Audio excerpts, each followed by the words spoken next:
Bé, avui és una experiència una mica diferent perquè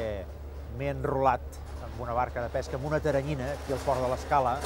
Les taranyines són aquestes barques que van a pescar la llum durant la nit i aleshores porten una barca auxiliar, la porten agafada amb un cap, l'arrosseguen fins allà on van a pescar, fins als caladeros, i aleshores aquesta barca auxiliar, que és més petita, el que fa és que amb una gran il·luminació, amb unes grans llums que estan enfocades cap al fons del mar, fan com si fossin d'esquer, com si fos un cuc, doncs en aquest cas són les llums. I a la sardina i el seitó, bàsicament aquest peix, que és el que es pesca per aquí amb aquest art de pesca, doncs enlluernat per la llum, puja normalment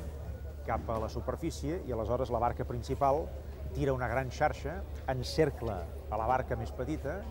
i amb tot això doncs, fan l'art de pesca que consisteix a través de la xarxa agafar tots els seitons i totes les sardines que es puguin. Avui és una nit d'estiu,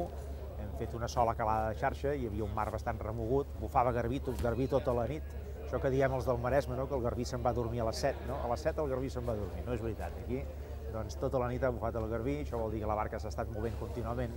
però vaja, ha sigut una molt bona nit i una experiència molt bona al costat dels professionals que ho fan cada dia, estiu i hivern, que aleshores, lògicament, les condicions són molt més dures. Jo crec que és una bona manera també d'estar al costat d'aquesta gent que aquesta feina la fan cada dia i també de conèixer en directe el que és una experiència com aquesta i, per tant, doncs, sabem quines condicions treballa una part de la gent del nostre país, en aquest cas els pescadors de la llum i, concretament, doncs, les taranyines de l'Escala.